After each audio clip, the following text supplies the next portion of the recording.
Okay, good afternoon. My name is Brandon Paxton, speaking on behalf of the Oregon State Fire Marshal's Office. Thank you for joining us. This is the update for the September 16th regarding the Clackamas wildfires. We have a number of updates related to evacuations, and we'll be referencing the map behind me. And then for our media in the room, we'll be holding questions until the end, until all of our speakers have presented. Our lineup today is Jim Bernard, Clackamas County Commission Chair, Alan Sinclair of the Southwest Incident Management Team, Ted Coons of the Office of the State Fire Marshal's Office, he's the incident commander here, Nancy Bush, Clackamas County Disaster Manager, and Craig Roberts, Clackamas County Sheriff. So with that said, Commissioner Bernard. Thank you for being here today. I just want to say how thankful we are for Clackamas Community College, who hosted our fire camp. I had an opportunity to visit it today. It's amazing what happened up there and how accommodating Clackamas Community College was. They're extraordinary. So thank you all very much at Clackamas Community College. I'd like to thank those brave men and women who have put their lives on the line to stop the fires in Clackamas County and save property and lives. And I appreciate your resilience, your flexibility, and your patience in facing these sometimes overwhelming events. Things are getting better, slowly. Fires have slowed down. And I'm happy to announce that the evacuation levels are changing again today. In Estacada and surrounding areas of Oregon City, we will be lowering this, what do they call that? The levels. Yeah, I want to say zones. The fires are still burning, so not everyone can return home. And please be vigilant. There's still a lot of danger out there. It's still very dry. So please take care of your property and your neighbors and stay away from anything that might cause a fire. I beg you to stay safe. Visibility still remains bad, so be careful when you're driving. Check on your neighbors. This won't be a fast process. There are lots of moving parts, but we in Clackamas County are working hard to punch out the fire and get this behind us. And then after that, there's a lot of cleanup to do. And we're going to need a lot of help with that too. So thank you very much, and you're next.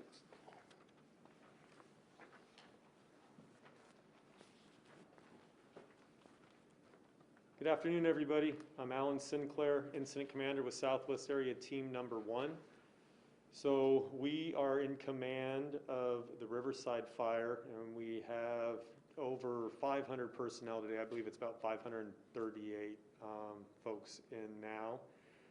Bringing in the resources that we need to do the good work that's getting done out there to get the containment lines secured around the populated urban areas. And I've talked about the work that goes into that. The crews have to establish lines.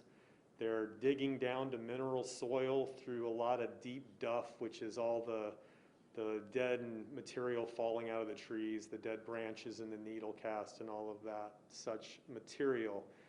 They're getting it down to mineral soil, and they're separating the burned area of the fire from unburned areas, where they don't want the fire to continue to go.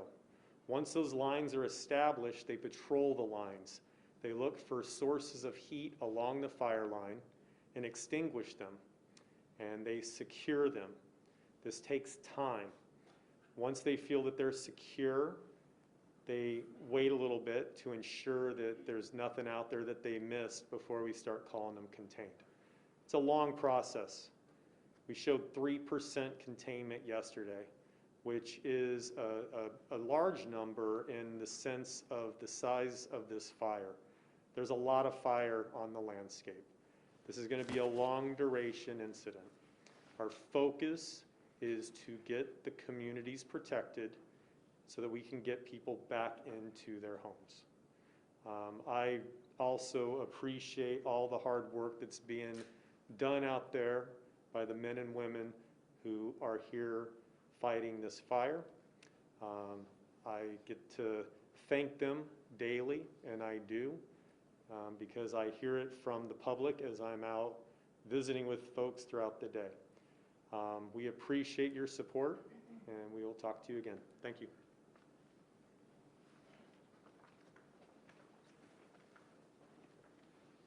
Good afternoon. My name is Ted Coons, and I'm the incident commander for the State Fire Marshal's Incident Management Team that's here in the county, supervising the structural response to the fires.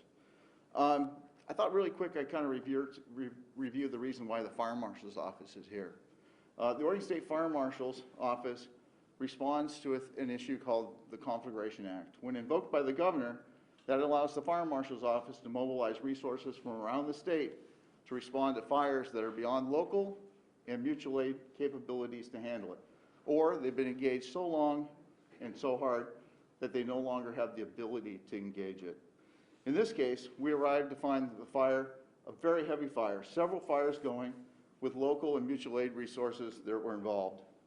When we arrived, we immediately engaged with them and provided active firefighting services to go with that, which resulted in the end of 12 task forces, or basically 60 structural units with firefighters out in the field. Once the advance was slowed, that allowed us to take the mutual aid units, which are from the surrounding departments, and demobilize them. Then the local fire departments, we were able to demobilize them, allowing them to rehab their firefighters, rest their firefighters, and restore their equipment so they can resume their normal firefighting operations.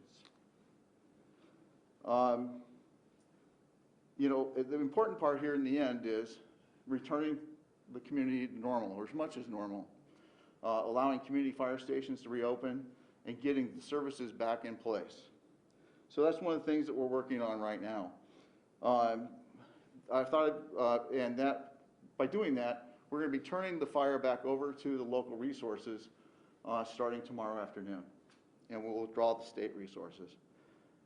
I have a few other things to say, but really quick, I thought I'd give an update as far as where we are with the fires outside of the Riverside Fire. The Will Hoyt Fire down in the Malal area, it's at 591 acres. It's 100% line. It's 50% mopped up, and we're continuing to mop that up for 250 feet. And when I say mop that up, if you take the line where the fire is, we're going to go into the black or the burned area, 250 feet, and making sure it's cool, it's all cold. There's nothing there. And they're also doing a snagging operation, which means those trees that are there that had the root systems and everything else burned out, and they're very dangerous, commonly referred to as widowmakers are there, we're removing those also. The Younger Fire in the Colton area, 496 acres, 100% line, 30-foot mopped up, working towards 250, and snagging. The Graves Fire in the Molino area, 44 acres, 100% lined, 50% mopped up, continuing to mop up to 250, and snagging. The Dowdy Fire, which is up more towards the Estacada area, it's at 1,452 acres, 30% line. They're continuing the line construction there. They're mopping up operation and snagging. The important part I want to say about that, because we get a lot of questions about the Dowdy Fire, is that fire has not moved or grown in size for a couple of days. Crews continue to patrol that and put out any hot spots that they see. Currently, ODF, who's the active part on actually extinguishing those fires on the ground, they currently have 185 personnel on the line, 61 operating partners, and with the Beachy and Riverside Fires combined, 35 overhead. Real quick, I want to say on behalf of the team, since this might be our last report, since we'll be leaving tomorrow afternoon, I want to say how much we appreciate the communities and all their generosity. It's been amazing. It's been an honor for us to be here to serve you. Thank you.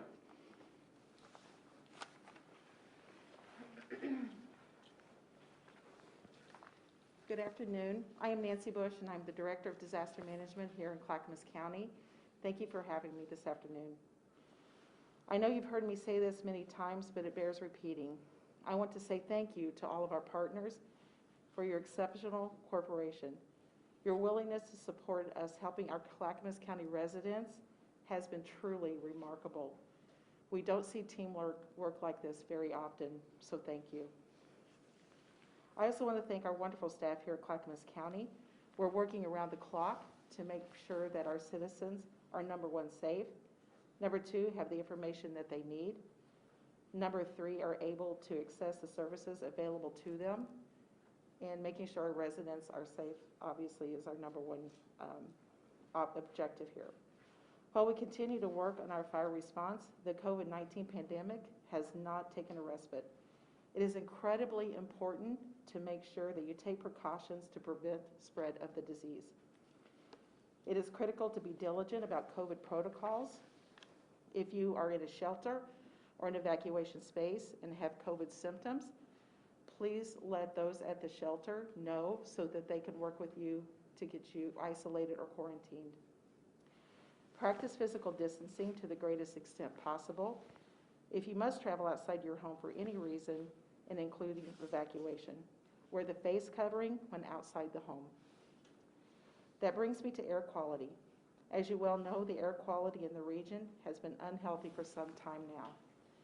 When I looked earlier today, it was 224, which is in the very unhealthy range.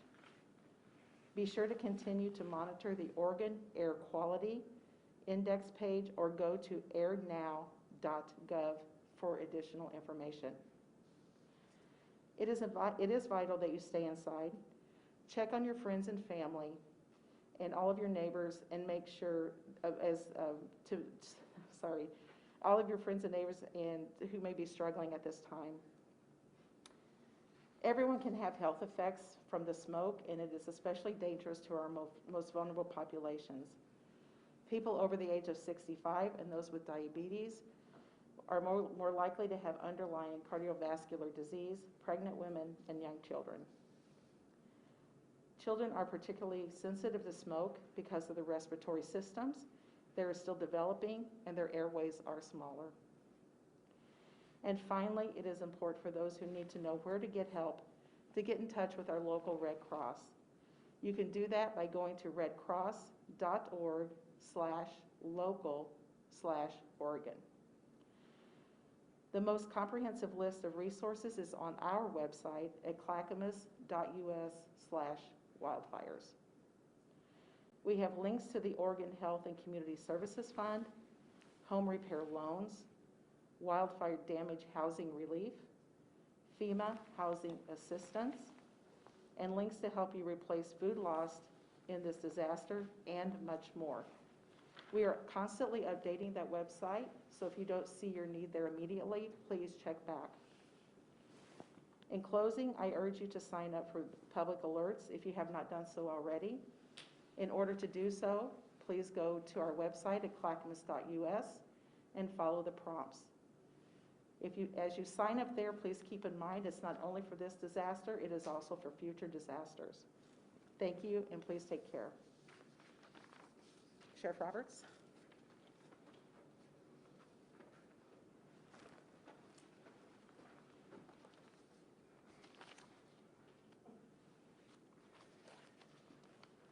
Again, my name is Craig Roberts, Sheriff of Clackamas County, and many of us know the wildfires in Clackamas County have been burning for over a week now.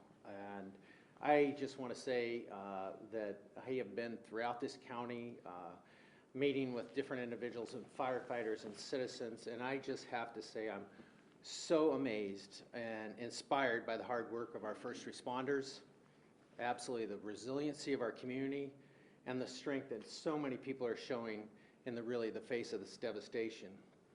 I want you to know I grew up in South County, and I've seen how our rural communities come together in a time of need.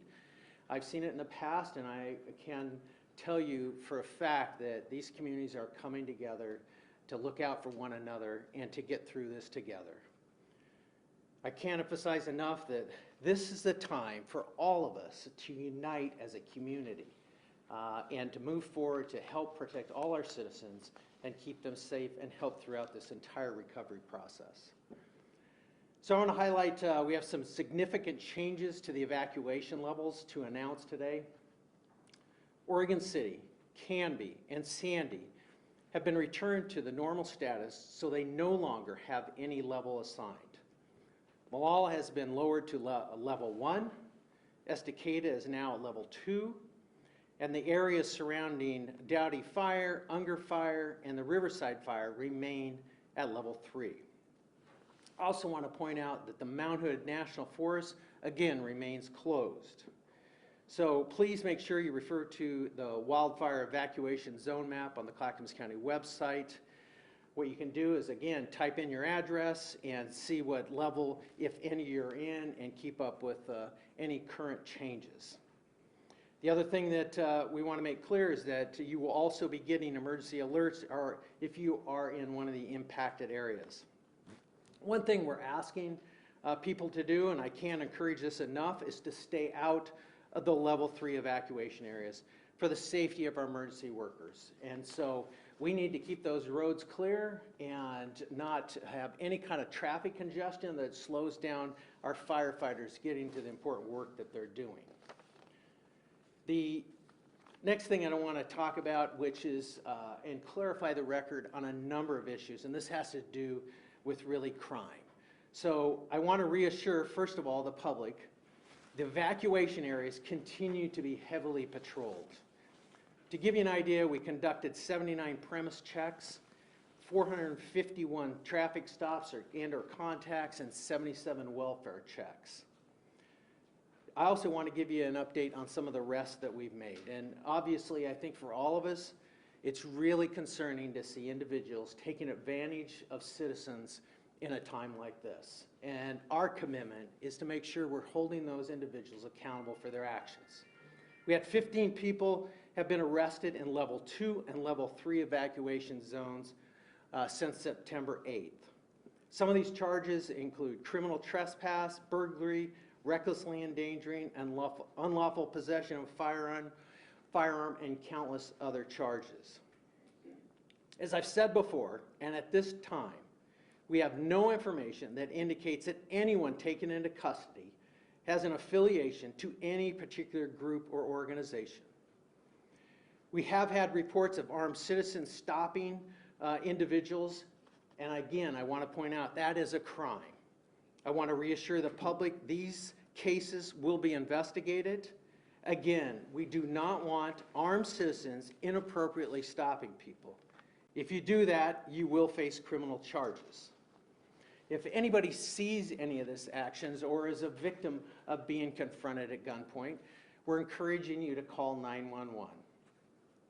Right now, I want to make it clear, we are putting 100% of our resources into helping keep our community safe, the extra patrol, responding to the needs of our community out there. And I want to close by just saying this, is that the fire departments across Clackamas County, law enforcement across the county and the region and beyond that, and the federal resources that are coming here really are doing an amazing job working together to make a difference in keeping our communities safe. So my thanks to all of our state, local, and federal partners for really making that difference. Thank you.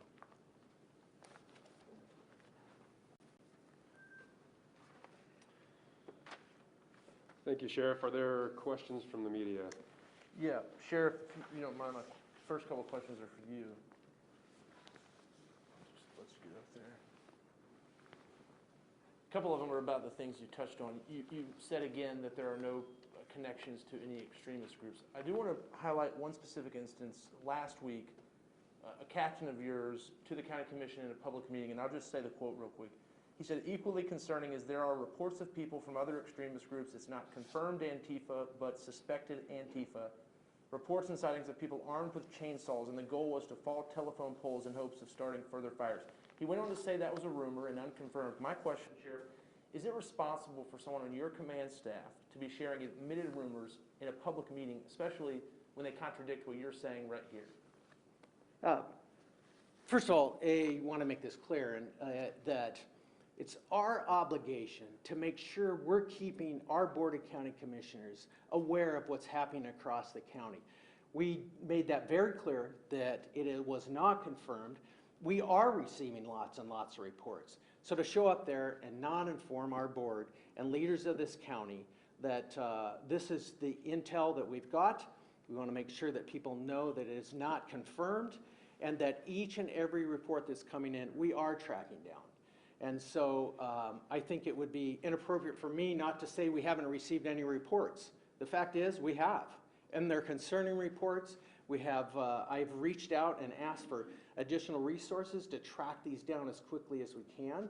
And so, once again, I want to reiterate that we have a whole detective unit focused on this. I have the FBI's Joint Terrorism Task Force, and they are reports that we're getting, and actually quite frequently.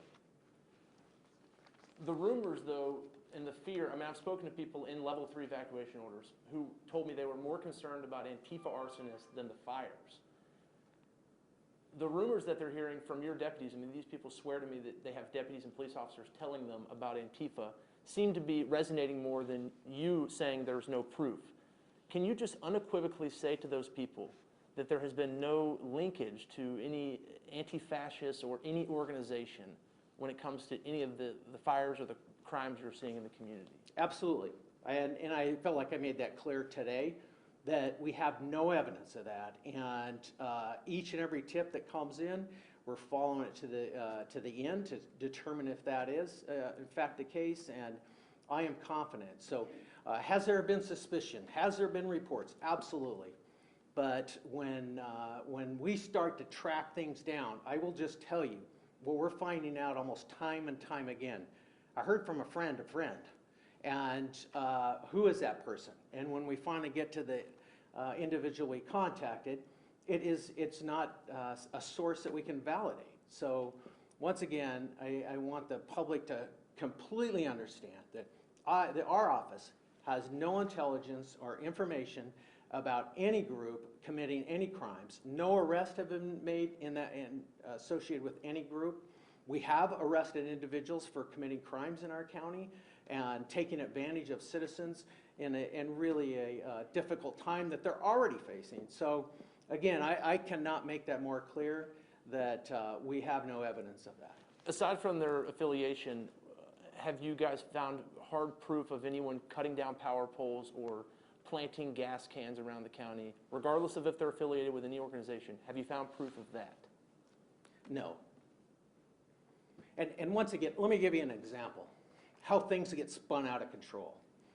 We had some good Samaritans that actually saw a gas can in a suspicious place that just happened to be left behind, and just on their own said, you know what, I'm going to take this and put it in a place so nobody has access to it. So they hit it. Next thing you know, somebody saw them doing that. The thing became suspicious. I called in our terrorism task force folks. They tracked it down.